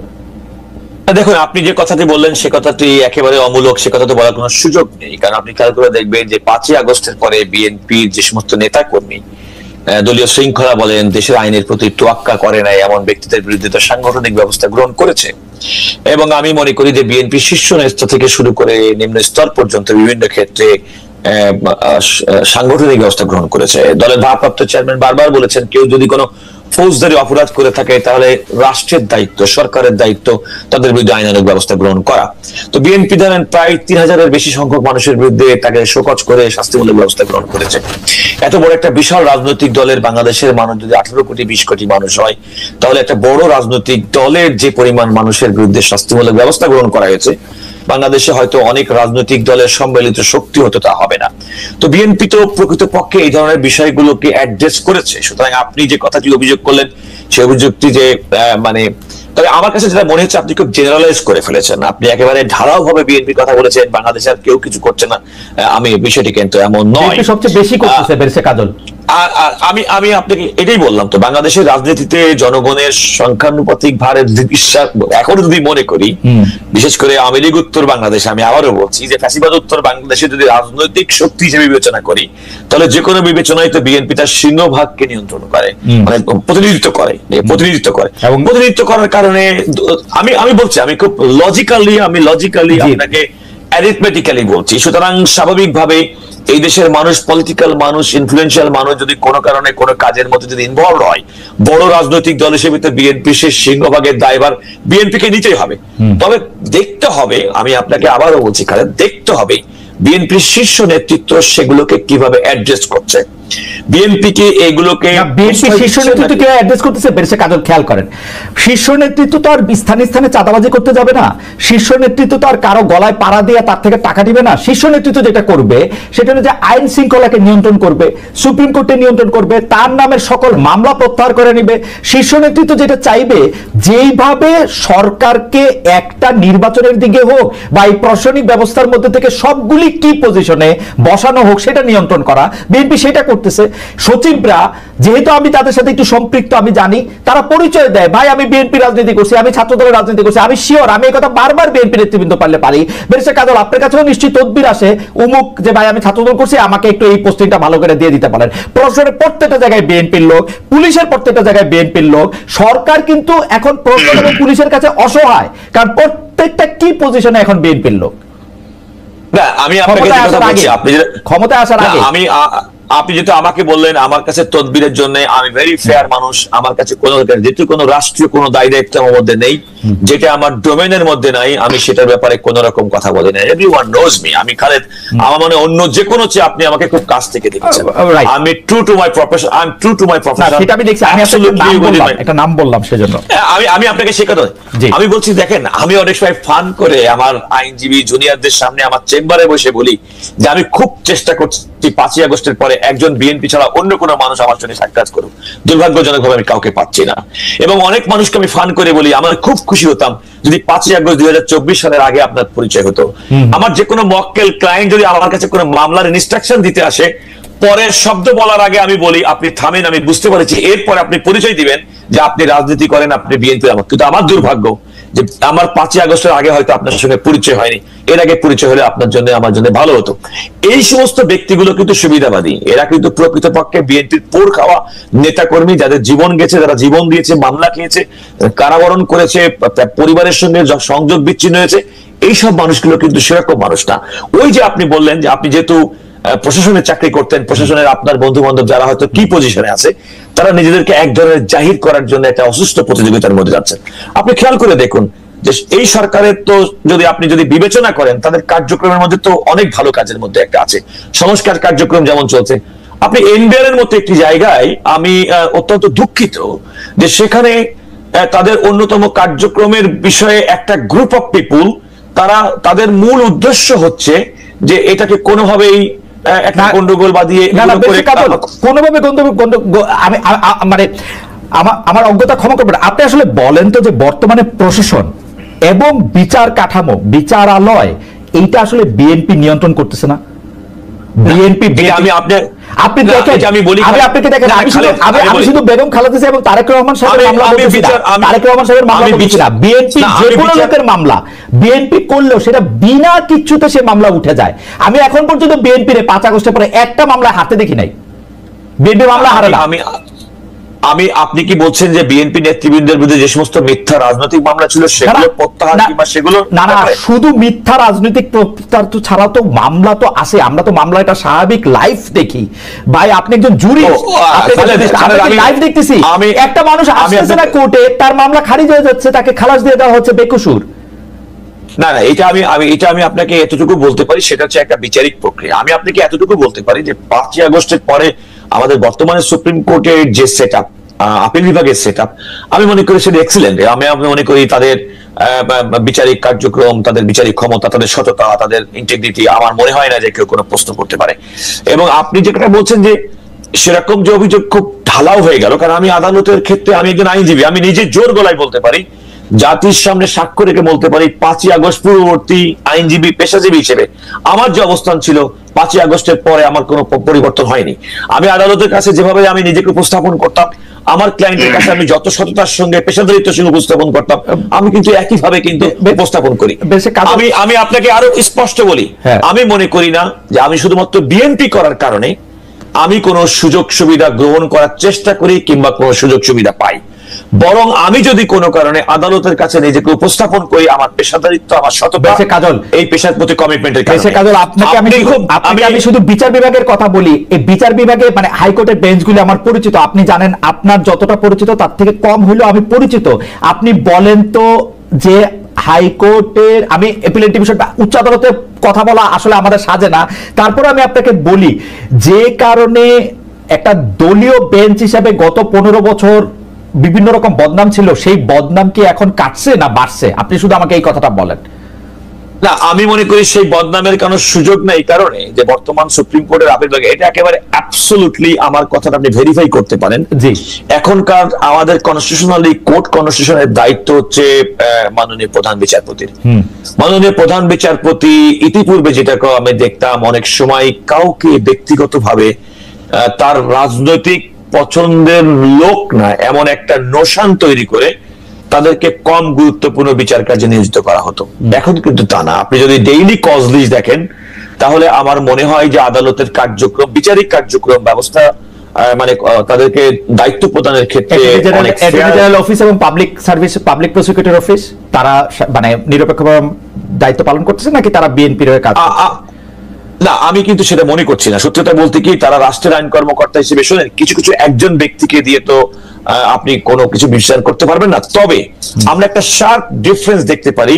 অ্যাটর্নি জেনারেল অফিস বিগত সময়ের জন্য যেমন সরকারের আজ্ঞাবহ তাদের কাজটাই ছিল যে সরকারকে খুশি করা এবং বিরোধী দলকে দমন করা। বর্তমান অ্যাটর্নি জেনারেল যারা সরকারকে খুশি করতেছে না তো, বর্তমান অ্যাটর্নি জেনারেল অফিস বিএনপি কে খুশি করতেছে, সরকারকে খুশি করবে কেন? দেখুন, আমার মনে হয় বিএনপি কে এই মুহূর্তে আদালতের কাছে যে নিজের খুশি হওয়ার মতো ওরকম কোন লিটিগেশনের মধ্যে বিএনপির ওরকম দুরবস্থার মধ্যে নেই। তবে আমি মনে করি যে একটা ফেয়ার ডিফারেন্স আমি পার্সোনালি লক্ষ্য করি। কারণ আমি খালেদ আপনাকে বলি, আপনি নিশ্চয়ই আমাকে জানেন, আমি কিন্তু মোটামুটি অনেক ব্যস্ত লয়ার বলে পরিচিত, এবং এই ব্যস্ততা আমার আজকালের মধ্যে না। আমি বিগত প্রায় 2 যুগ মতো সময়কালের মধ্যে, গত 20 বছর আপনি ব্যস্তই ছিলেন, গত 20 বছর আমি ব্যস্ত ছিলাম। সুতরাং এই ব্যস্ততার মধ্যে আদালতের প্রতি অ্যাটর্নি কিংবা প্রসিকিউশন সার্ভিসের যে একটা দলবাজিত্ব সেটা থাকতো, এখানে কিন্তু এখন সেটা অনেকাংশে কমে। আমি কথা বলছি না, আর একটা কথা বলবেন, দলবাজি করবে কেবে? বর্তমান সরকার তো অন্তর্বর্তীকালীন সরকার। ওকে, যদি একজন ব্যক্তি রাজনৈতিক বিএনপি পাওয়ারে কিনা সেটা বুঝতে যেতেছিলাম। এটা ইটস এ মিক্সার। আপনি খেয়াল করে দেখবেন, বিগত সময় যারা নিয়োগ প্রাপ্ত হতো তারা তো সম্পূর্ণভাবে একটা রাজনৈতিক দলের একই আদর্শের মানুষ ছিল। But we have got a mixture of people. We have got people from other people. We have got some people who are recommended by NCP as well. We know there are some people at attorney general অফিসে বেশ কয়েকজন কর্মকর্তা আছে যারা এনসিপির কেন্দ্রীয় নেতা। আমাকে বলে রাখলাম। আচ্ছা, এনসিপির কেন্দ্রীয় নেতা আছেন। আমি একটু জনাব নাসিরুদ্দিন পাটোয়ারির কাছে আসি। আমার প্রশ্ন হচ্ছে যে আপনারা যখন দল গঠন করেন বা দল গঠন করার আগেই আর্থিক স্বচ্ছতার বিষয়ে আপনারা আমাদেরকে অনেক প্রতিশ্রুতি দিয়েছিলেন। ওয়েবসাইটে সেটি উঠবে, কে আপনাদেরকে চাঁদা দিচ্ছে, কে দিচ্ছে না, সেটির আসলে কতদূর আপনারা এনসিপি থেকে, যারা এনসিপির কেন্দ্রীয় নেতা আছে, তারা বেতন নেন কিনা? যদি বেতন না নেন তাহলে আপনাদের চলে কিভাবে? আপনারা কিভাবে আপনাদের পেশাগত মানে জীবন কিভাবে নির্বাহ করেন? জনাব নাসিরুদ্দিন পাটোয়ারি, আর্থিক স্বচ্ছতা। অনেকগুলো ভালো কোশ্চেন আপনি করেছেন, যেগুলো নিয়ে পিপলের মধ্যে একটা কনফিউশন রয়েছে। জি, তো আমি প্রথমে যেটা যে বাংলাদেশে অ্যান্টি আওয়ামী লীগ নামে এটা হচ্ছে প্রশ্নটা, এটা কাজল ভাইয়ের কাছে প্রশ্ন না, এটা আমাকে 30 সেকেন্ড বলতে দিতে হবে। জি জি জি, যেটা হলো নাই মূলত বিএনপির ভোট ব্যাংকটা এখানে কমে গেছে। হ্যাঁ, আরেকটা জিনিস হলো, বাংলাদেশে কি এখন জিয়াউর রহমান খাল যে খালগুলো কাটছে এগুলো কি আছে? 2001 থেকে 6 পর্যন্ত যে দুর্নীতি করছে, খাল নাই, বিল নাই, ভারতীয় ধানের বীজ, বাংলাদেশে কোনো বীজ নাই, অথচ হলো প্রতীক হলো ধান, কি দিয়ে ভোট পাবে? এই জন্যই আমি বলি সেটা নিয়ে আরেকদিন টকশো করব না, জনাব পাটোয়ারি, সেটা আরেকদিন টকশো করব না, আরেকটা দিন করব না। আপনি শুধু এনসিপির, বাংলাদেশে বিএনপির হলো সমর্থক। আমি যেটা স্টাডি করলাম, 75 থেকে পরবর্তী জিয়াউর রহমান দল গঠন করলেন, খালেদা জিয়া আসলেন, 90-এ ওনারা গণঅভ্যুত্থানের নেতৃত্ব দিয়েছিলেন 1 থেকে 6 পর্যন্ত। 25-30-এর উপরে ওনাদের ভোট নাই। 25-30 হলে তো 90টা আসনে হয়। আমি যেটা বললাম, এটাকে কাজল ভাই ল করছেন, এতটুকু বুঝতে পারেন না নাকি? এটাও আমার থেকে বুঝতে হবে আপনার। তারপরে আসি যে আমি বলেছি 300টা আসন আসবে। দেখেন খালিদ ভাই একটা জিনিস বুঝেন, আমরা যখন রাজনৈতিক দলে প্রার্থী দিব আমরা তো 300 আসনেই দিব। এখন আমি বললাম 150টা, ওই ছোট দল তোকে 2টা দিব, ওকে তোকে 3টা দিব, তা আমি তো 300 আসনে জেতার জন্যই প্রার্থী দিব। এটা কেমন রাজনৈতিক দল? আপনি 300 আসনে জেতার জন্য প্রার্থী দিতেছেন না, একটা লোকের দাঁড় করাই দিচ্ছেন, ওরে দিয়ে ওরে জিতাবেন। এই সংস্কৃতি থেকে ভাই আপনাদের একটু বের হতে হবে ভাই, এগুলা উচিত সংস্কৃতি। সেই জন্য এখন আমি বললাম আপনি যদি আপনার 1 ঘন্টার 200 আসন জিততে হবে। আমি বললাম যে আমাদের 200 আসন জিততে হবে, 200 আসন বাকি 100 জনের ভিতরে থাকবে ভাই, কে না কে জিতবে ওই 200 জনের মধ্যে কি আমার নামটা এটা হয় কি যারা পাটোয়ারি আমি একটু আপনাকে বলি, আমরা দেখেছি কি রাজনৈতিক দলগুলি জানে যে কোথায় তাদের কতটুকু স্ট্রেংথ, সেই অপটিমাম স্ট্রেংথকে ধরে তারা একটা ম্যাপ প্রণয়ন করে। যেমন আওয়ামী লীগ জানে যদি আওয়ামী লীগ নির্বাচন করে গোপালগঞ্জে তারা সব আসনে জিতবে, তেমনি বিএনপি জানে তার স্ট্রেংথ আছে বগুড়ায় সব আসনে জিতবে। আমি খুব জেনারেলাইজ কথা বললাম। এরকম ভাবে কোন কোন আসন তাদের একেবারে সবুজ, কোনটা একটু গ্রে, কোনটা লাল, সেরকম ভাবে তারা করে। সেই জন্য প্র্যাকটিক্যালি বিএনপি ভোটের আগে 2001 সালের ভোটের আগে সেইটার ব্যাপারটা আমি পুরোপুরি দেখেছিলাম বলে আমি জানি। তারা নির্বাচন হওয়ার আগেই তারা জানতো যে নিরপেক্ষ নির্বাচন হলে তারা কতটা আসনে তারা নিশ্চিত জয়লাভ করবে। মাঠের তো আসেই সেরকম ভাবে সেটা বলে আর কি। আচ্ছা, আমরা জনপাঠের আরেকদিন কথা এরকম বিএনপি এই ডেটা ভিত্তিক ভোটের ম্যাপিংটা স্মার্টলি আসলে আওয়ামী লীগের আগে শুরু করেছে, মানে ডিজিটাল বাংলাদেশ ডিজিটাল হওয়ার আগে শুরু করেছে, যেটাকে হাওয়া ভবন কেন্দ্রিক যেটা 2001 সালে বলা হয় সেই ডিজিটাল ম্যাপিংটা সেটা এখানে জানি খালি এগুলো জানি কোন এজেন্সির মাধ্যমে করছে এগুলো আমরা জানি। এখন তারা ওই এজেন্সিগুলোকে হায়ার করতেছে তাও আমরা জানি। ফ্যান্টাস্টিক। আপনাদের দলের কথা এখন হলো আপনাদের দলের কথা, হ্যাঁ এখন হলো যে ভারতীয় যে বিজেপি যেটা বলেছিল জনসংঘ যখন ছিল অথবা জনদলটা যখন ছিল, জনদল কয়টা আসনে চিন্তা করেছিল এবং 1990 সালে আগে বিএনপির কি অবস্থা, প্রার্থী দিতে প্রার্থী খুঁজে পাওয়া যায়, তাদের একটা স্বপ্ন ছিল, জিয়াউর রহমান স্বপ্নটা দেখিয়েছিল। আমি খালেদা জিয়ার খুবই রেসপেক্ট করি, আমি ওনার সাথে পার্সোনালি দেখা করেছিলাম, আমার স্বপ্ন ছিল যে ওনার সাথে কিছু জিনিস আমি শেয়ার করবো, জিজ্ঞেস করবো। নাসিরউদ্দিন আপনি বিএনপি থেকে এনসিপিতে আসেন, বিএনপি থাক, বিএনপিটা আরেকদিন কথা বলবো, সত্যি আপনি এনসিপিতে আসেন, এনসিপিতে আপনাদের এটা তো এই যে রুহুল কুদ্দুস ভাই যে একটা মানে ওনার মতো সিনিয়র লয়ার, আমাকে আজকে একজন বলছে যে ওনাকে সম্মান দেওয়ার জন্য, কারণ উনি নাকি সামনে হলো লয়ার সেক্টর নিয়ন্ত্রণ করবে, পরে নাকি মামলা টামলা খেলে উনি আমাদের আরো বেশি করে ঢুকায় রাখবার ঠিক নয়। আপনি যদি খোঁজ দিলে জানতে পারবেন, সরি টু সে আপনি রেসপেক্ট করতাম, আপনি যে শব্দ আজকে চয়ন করেছেন আপনি এটা এক্সপান্ড করবেন, 1 নাম্বার। 2 নাম্বার জিনিসটা হলো আপনি আমাদের ফাইন্যান্সিয়াল সিস্টেমের কথা বলেছেন, এই যে বালখিল্য যে একটা শব্দ ব্যবহার করেছে উনি, এবং এটা উনি সিনিয়র লয়ার হিসেবে লার্নার পার্সন হিসেবে উনি লন্ডন থেকে এডুকেটেড হয়েছে এবং সেখানে যথেষ্ট আমার মনে হয় যে এই শব্দটা এক্সপান্ড করা হয়েছে। 2 নাম্বার জিনিস জি আর্থিক খাত, ফাইন্যান্সিয়াল কোশ্চেন, জি আচ্ছা ফাইন্যান্সিয়াল কোশ্চেন আপনি কথা বলেছেন, আচ্ছা বেঁচে কাজ আপনি বলেছেন আমি একটু এগুলো আপনি বলতে পারেন না। জি 2 নম্বর জিনিস হলো ফাইন্যান্সিয়াল যে বিষয়টা, সেটা হলো যে আমরা একটা নীতিমালা করেছিলাম, নীতিমালার মধ্যে আমরা এনেছিলাম আমাদের দুইটা জিনিসকে মিক্সড করতে হবে। মিক্সড করতে গিয়ে আমার যে পলিটিক্যাল কালচার রয়েছে সেটার জন্য আমরা স্টাডি করার জন্য নির্বাচন কমিশনের আরপিওটা স্টাডি করলাম, সাউথ এশিয়াতে যে পলিটিক্যাল পার্টিগুলার যে ফাইন্যান্সিং সিস্টেম সেটা নিয়ে স্টাডি করে আমরা ভারতে গিয়ে যেটা পাইলাম সেটা হলো রাহুল গান্ধীর কিন্তু যে ফাইন্যান্সিয়াল স্ট্রাকচার এটা হলো বিজেপির মোদি হলো ফ্রিজ করে রেখেছিল, বিজেপি আমার বন্ড ছেড়েছিল। আমরা একটা সুন্দর মডেল আবার হলো মালয়েশিয়াতে গিয়েছি, মালয়েশিয়ার যে তরুণ প্রজন্ম তারা ফাইন্যান্সিয়াল মডেলের ক্ষেত্রে নতুন একটা ধারা নিয়ে এসেছিল। থাইল্যান্ডের একটা তরুণদের একটা পার্টি মুভ ফরওয়ার্ড পার্টি, আপনি শুনেছেন 167টা সিট পেয়েছিল, তাদেরও তো ফাইন্যান্সিয়াল একটা মডেলে তারা সিস্টেম নিয়ে এসেছিল। আর বর্তমানে আমেরিকার নেক্সট প্রেসিডেন্ট ক্যান্ডিডেট বলা হয়ে থাকে এওসি কে, এওসি একজন বারটেন্ডার ছিলেন, খুবই স্ট্রাগল লাইফে ছিলেন, তার ফাইন্যান্সিয়াল ক্লিয়ারেন্স খুবই স্ট্রং। এবং আপনি যে আমদানির কথা বলেছিলেন যে আপনি টকশোতে কত, তারও ফাইন্যান্সিয়াল আমি ব্যাকগ্রাউন্ড দেখলাম খুবই স্ট্রং এবং ক্লিন। স্ট্রং বলতে আমরা হাজার হাজার কোটি টাকা মালিক বুঝে ওইটা নাই, খুবই ক্লিন এবং তার ট্র্যাক রেখেছে। আমরা যখন দল গঠন করলাম আমরা খুবই একটা চিন্তার মধ্যে পড়ে গেলাম যে স্ট্রাকচার গুলোতে বিভিন্ন দল বিভিন্ন বিএনপির এমপি গুলো অফার করতেছিল যে আমাদের সাথে আসো, ব্যবসা করো, কোথায় থেকে ইলেকশন করবা, কি করবা, দল চালাবা কিভাবে, বিভিন্ন দেশ আমাদেরকে বলতেছে, বিভিন্ন গোয়েন্দা সংস্থা বলতেছে। আমরা শুনো আমরা কোনোটাতে যাবো না। তখন আমরা ইয়েল ইউনিভার্সিটি, এমআইটি ইউনিভার্সিটি এবং ওয়ার্ল্ডের যারা বাংলাদেশি ডায়াসপোরা আছে তাদের সাথে যোগাযোগ করলাম, how can I solve this matter. তারা আমাদেরকে একটা ফাইন্যান্সিয়াল মডেল বানিয়ে দিয়ে দিল।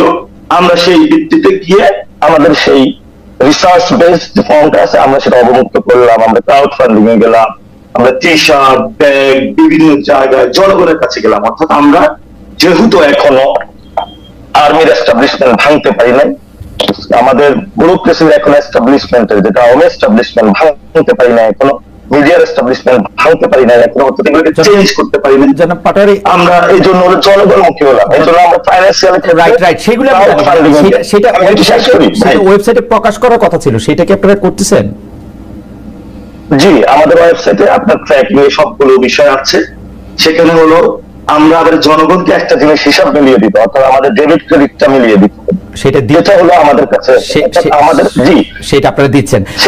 আর আপনারা এটা হলো ডেভেলপ হচ্ছে আমাদের, মানে যত টাকা উঠতেছে, মানে আমাদের যত অ্যাকাউন্ট থেকে ঢুকতেছে, সেই জিনিসটা কত খাতে কোথায় খরচ হচ্ছে আমাদের ওয়েবসাইট হলো দুই পাশে থাকবে।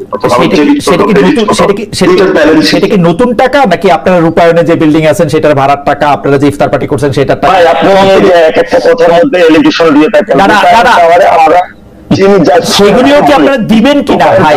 সেগুলো আপনারা দিবেন কিনা, ওয়েবসাইটে থাকবে কিনা যে আপনারা এই ভাড়া টাকাটা রূপায়ণ টাওয়ার? এখন রূপায়ণ টাওয়ার বললে পিপলের একটা পারসেপশন সৃষ্টি হয়, অনেক রিকশাওয়ালা আপনারা যেভাবে প্রতিক্রিয়া জানান সেই কারণে পারসেপশন সৃষ্টি হয়। পাটোয়ারি যেভাবে প্রতিক্রিয়া জানান, এটা যদি খুব স্বাভাবিকভাবে নিতেন যে হ্যাঁ বাড়ি ভাড়ার টাকা যেখান থেকে দেই সেটা দিব, কিন্তু এটা হচ্ছে কি আপনারা একদম ছেদ করে উঠেন। এই আওয়ামী লীগের লোকদের একটু ছেদ করে উঠতে দেখতাম, যাই জিজ্ঞেস করতাম আপনি গাড়ি পেলেন কই, আপনি গাড়ি পেলেন কই, ছেদ করে উঠলো। ছেদ করে উঠেন না, বাড়িটা তো ভাড়া নিছে, বাড়িটা তো ভাড়া নিছে, ভাড়ার টাকাটা প্রকাশ করবে না, এটা হলো আপনার প্রতি রিকোয়েস্ট। আচ্ছা, বাড়ি ভাড়ার টাকাটা দিবেন, যে এখানে পার্টি অফিস আছে সেখানে টাকাটা দিবেন আপনারা, মানে প্রকাশ করবেন? জি, আমরা ভাড়া দিচ্ছি, সেটা প্রকাশ করবেন কিনা? আপনারা বলছেন যে আপনাদের আর্থিক সকল স্টেটমেন্ট সবার সামনে উন্মুক্ত থাকবে, সেটা থাকবে কি? আমরা প্রকাশ করব।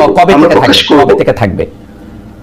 আমরা প্রকাশ করব। আমরা ফাইন্যান্সিয়াল এখানে যে বিষয়টা হয়েছে, যিনি এই আমরা যেটা যে জায়গায় আমাদের অফিসটা আছে, যিনি ওইটার মালিক, উনিও বিএনপির সাথে সংশ্লিষ্ট, খুবই ভদ্রজন পার্সন, মানে পচা বিএনপি না, ভালো বিএনপি।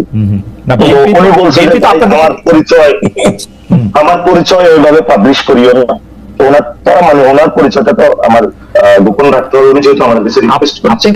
আমরা পারমানেন্ট বলতে চাই এই তারিখের মধ্যে আপনারা এটা জনগণের কাছে প্রকাশ করবেন, আমার কোনো উৎসাহ না। আগামী এক সপ্তাহের মধ্যে আমাদের পার্টি গঠন হওয়ার পর থেকে এখন পর্যন্ত আপনাদের আয় ব্যয়ের হিসাবটা আপনারা জনগণের কাছে প্রকাশ করবেন, তাই তো? জি, আমরা এটা পাবলিশ করব। আচ্ছা, আপনারা কি কোনো বেতন নিতেছেন কেন্দ্রীয় নেতারা?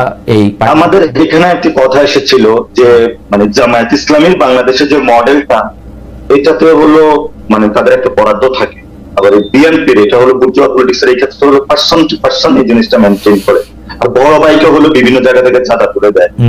তো সেই জন্য আমরা চিন্তা করছি যে আমরা আইডিয়া কেন্দ্রিক রাজনীতি করবো, এখানে কোনো ভাইয়ের রাজনীতি করবো না, কোনো প্রবাসী ব্যক্তির রাজনীতি করবো। সেই জায়গা থেকে আমরা বলেছিলাম এই ধরনের কোন ফেলোশিপ প্রোগ্রাম চালু করা যায় কিনা।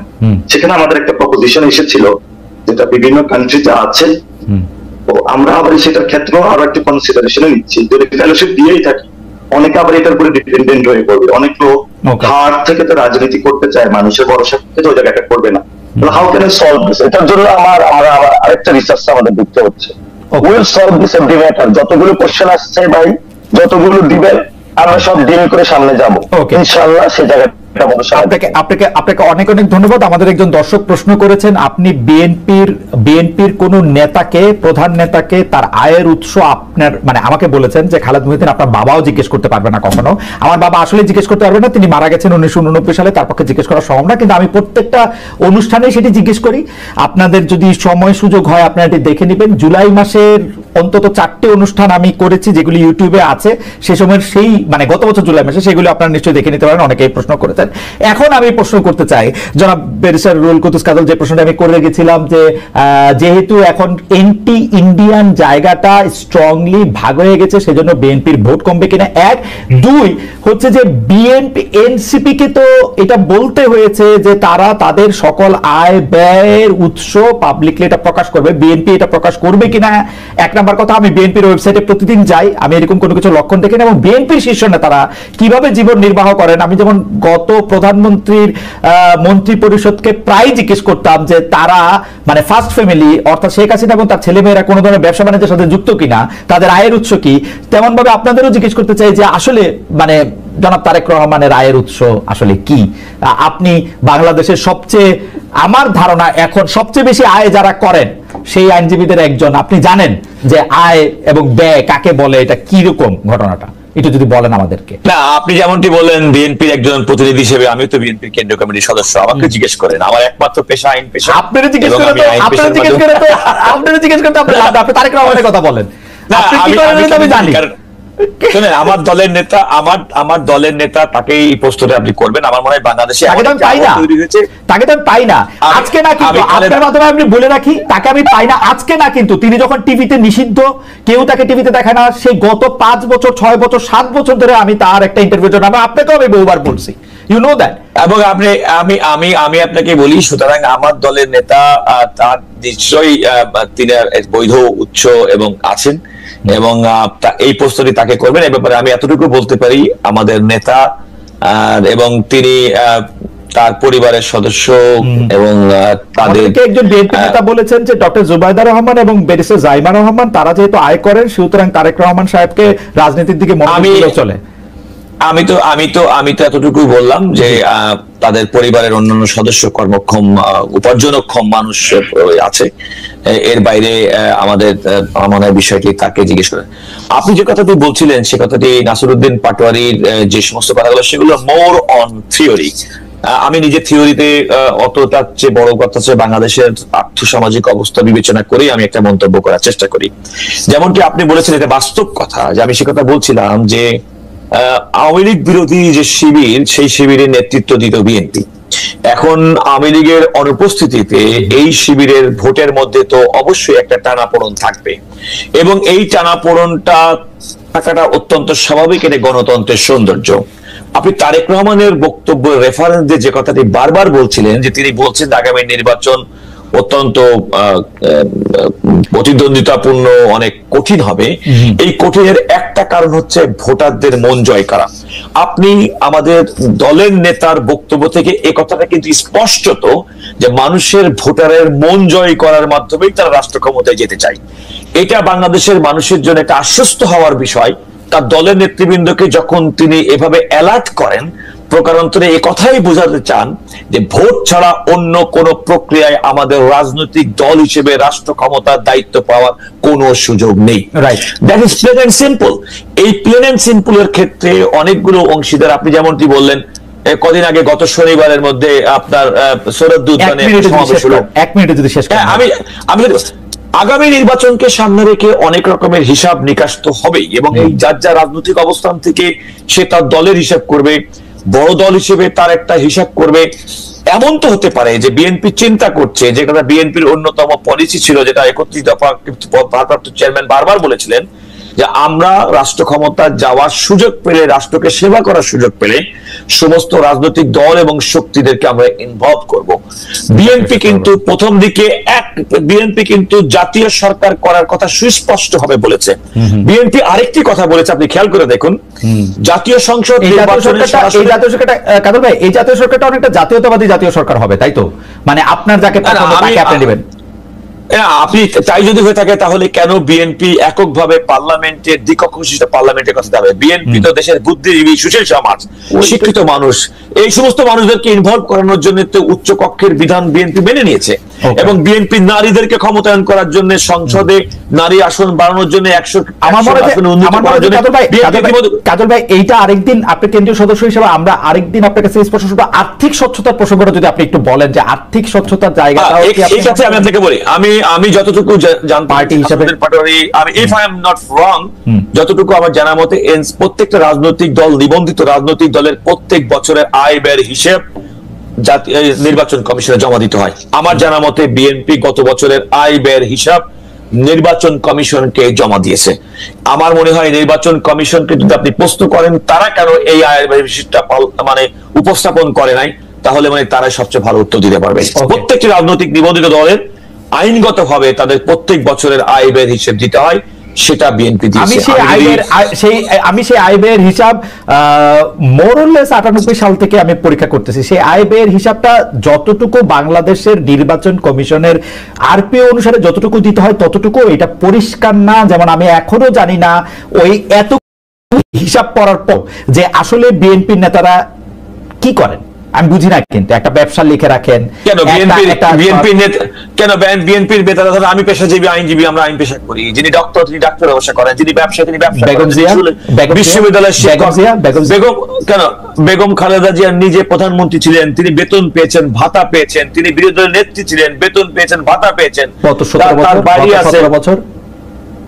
বেগম খালেদা জিয়া গত 17 বছরে তার রাজনৈতিক দলের নেতা কর্মী সমর্থক, তার নিজের আয়, তার কি সন্তান আছে, সমস্ত কিছু আছে। বেগম খালেদা জিয়ার অ্যাবসলিউটলি আমরা এই জিনিসগুলি জনাব তারেক রহমান এবং বেগম খালেদা জিয়া এই আরেকটা কথা বলি, আমি একটা কথা, সময় নাই, খালেদা জিয়া তো বাংলাদেশের একজন আয়করদাতা। রাইট, আপনি যদি এইভাবে বলেন তাহলে আপনি যদি কোনো কারণে বাংলাদেশের একজন নাগরিক হিসেবে, প্রথম শ্রেণী নাগরিক হিসেবে যিনি আয়কর প্রদান করেন, তো তিনি তো তার আয়ের উৎস আয়কর বিভাগের কাছে সুস্পষ্ট ভাবে বলেছেন, এবং সেটা সেখানে সংরক্ষিত আছে। সুতরাং আইনি প্রক্রিয়ার মধ্যে ওইটা প্রিভিলেজ, যিনি ট্যাক্স দেন, নো ইটস ওপেন, এটা ওপেন। আপনি যখন নির্বাচনে দাঁড়াবেন তখন আমি সেটাই বলছি, আমি কিন্তু বেগম খালেদা জিয়াকে নির্বাচন করেননি, প্রত্যেকটা নির্বাচন আমি গত 17 বছর করেন নাই, তো গত 17 বছর তো করেন নাই, সেই জন্য বলতেছি গত 17 বছর বেগম খালেদা জিয়াও করেন নাই, তারেক রহমান সাহেবও করেন নাই। বেগম খালেদা জিয়া বিগত 17 বছর যে ধরনের নির্যাতন নিপীড়নের শিকার হয়েছে, এই যে কাজল ভাই আপনি কিন্তু আমাকে ট্রাবলে ফেলতেছেন। এখন বিএনপির লোকেরা আমাকে একটা এনটি বিএনপি কোয়া এখন একটা মানে আমি বলছি না, আমি বলছি বেগম খালেদা জিয়া এখন আমাকে আমার মনে হয় যে আমার প্রশ্নটা আপনি বুঝতে পারছেন যে এটা যদি মানুষের সামনে থাকে মানুষ এটা দেখে নেবে। আমরা একদম শেষ পর্যায়ে আছি। কাজল আপনার অনেক ধন্যবাদ। আমি একটু যেন নাসির পাটোয়ারির কাছে 40 সেকেন্ডের জন্য যেতে চাই। যেন নাসির পাটোয়ারি এই আগামী নির্বাচনটা মানে এটা একটা মানে জ্যোতিষী ধরনের প্রশ্ন, কিন্তু আমি আপনার মানে আপনি তো আর সত্যি বলতে পারবেন না, কিন্তু আপনার গেস্টটা আমি শুনতে চাই যে আপনি মনে করেন কবে নির্বাচনটা হবে। কেউ বলেন ডিসেম্বরে হবে, সেটা থেকে অবশ্য শরীরে এখন ফেব্রুয়ারি আসছে, কেউ বলেন এটা এপ্রিলে হবে, কেউ বলেন এপ্রিলে হবে না, তারপরে হবে। আপনার কাছে কি মনে হয়? এটা আপনার কাছে শেষ প্রশ্ন আমার, মানে জাস্ট তারিখটা মানে কেন মনে হয় সেটা আরেকদিন শুনবো। যদি কোনো বড় ঘটনা না করে ফেব্রুয়ারি ইলেকশন হয়ে যাবে, যদি বড় কোনো ঘটনা না ঘটে। বরং এখানে ওই যে জুলাই সনদের একটা বিষয় আছে, সেটা হয়তো বা বিএনপি ছাড় দিচ্ছে। লন্ডনের কথা হয়েছে, পার্সোনাল কথা কি হয়েছে এটা আমরা জানি না, তবে সেখানে দুজনকে যেহেতু হাস্যজ্জ্বল ছবিটা আমরা দেখেছিলাম, তাদের মনে হয়েছিল বোথ পার্টিজ আর কোঅপারেটিভ। ওই জায়গায় মনে হয়েছে যে ফেব্রুয়ারিতে ইলেকশন হবে। ঠিক আছে, হোল্ড অন এ সেকেন্ড, আমরা একটু কাজল আপনার কাছ থেকে একটু জানতে চাই জ্যোতিষী প্রশ্নটা। আপনার কাছে কি মনে হয় ফেব্রুয়ারি এপ্রিল তারপরে? না, আপনি কিন্তু খালেদ খেয়াল করে দেখবেন লন্ডনে বিএনপির ভারপ্রাপ্ত চেয়ারম্যান জনাব তারেক রহমানের সঙ্গে ডক্টর মোহাম্মদ ইউনূসের বক্তব্যের পরিপ্রেক্ষিতে লিখিতভাবে স্টেটমেন্ট করে বলা হচ্ছে দুজন সিদ্ধান্ত গ্রহণ করেছে। আচ্ছা, তো আপনিও মনে করছেন ফেব্রুয়ারিতে ইলেকশন হবে, তাই তো? আমি এই কারণেই মনে করি যে বাংলাদেশের জুলাই আগস্টের গণ বিস্ফোরণের পরবর্তীতে এই দেশের মানুষের কাছে গ্রহণযোগ্য ব্যক্তি হিসেবে ডক্টর মোহাম্মদ ইউনূস রাষ্ট্র দায়িত্ব পালন করছেন, এবং তার কথার একটা মূল্য আছে। তিনি যেটা বলেছেন যে নির্বাচনটি হবে এবং সেটি ফেব্রুয়ারি পর্যন্ত লন্ডনে বসে যে যৌথ বিবৃতি, আমি সেটার উপর আস্থা রাখতে চাই, মনে করি এর ব্যত্যয় ঘটার কোনো কারণ।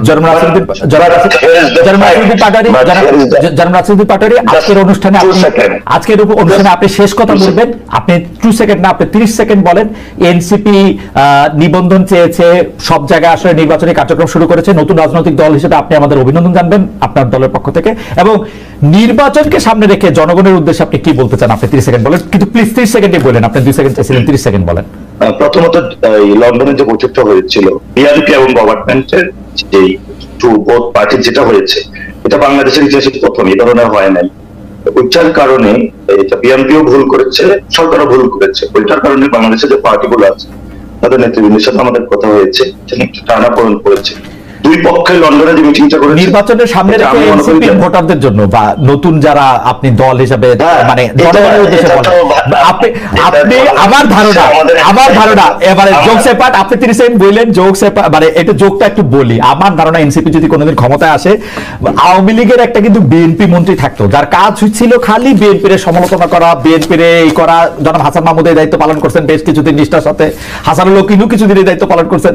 আমার ধারণা এনসিপি ক্ষমতায় আসলে আমার প্রিয় নাসিরউদ্দিন পাটোয়ারি হবেন বিএনপি মন্ত্রী, কারণ উনি সারাক্ষণ বিএনপি সমালোচনা করেন। আমি বিএনপি সমালোচনা না, আমি জাস্ট বলতে চাইতেছি ভোটারদের কাছে এনসিপি বা জনাব নাসিরউদ্দিন পাটোয়ারি কি আহ্বান জানান, আপনি যদি 30 সেকেন্ড একটু বলেন, কারণ নতুন রাজনৈতিক দল হিসাবে আমাদের মনে হয় আমাদের সবার কর্তব্য আমি ভবিষ্যতে হলে আমি বলি, আপনি যেটা বলেছেন, আমি ভবিষ্যতে আমার অনেক কাজ আছে, maybe I have to take the responsibility of আমাদের ডিসিপ্লিনারি, সো আপনাকে আমি আগে একটা ইঙ্গিত দিতে পারি মানে আমি কি বলতে চাচ্ছি।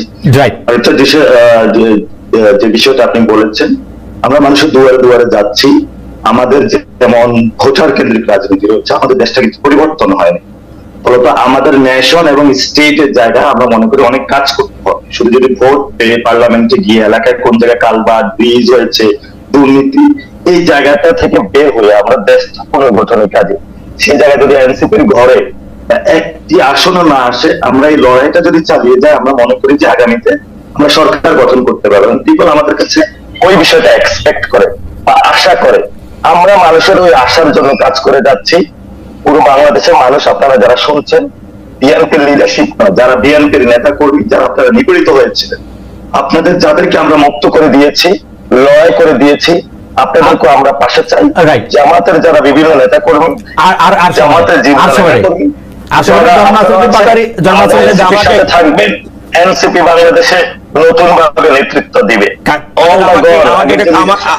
আমাকে 1 মিনিট সময় দিন। না না, আর সময় নাই, আমি 30 সেকেন্ড বলবো।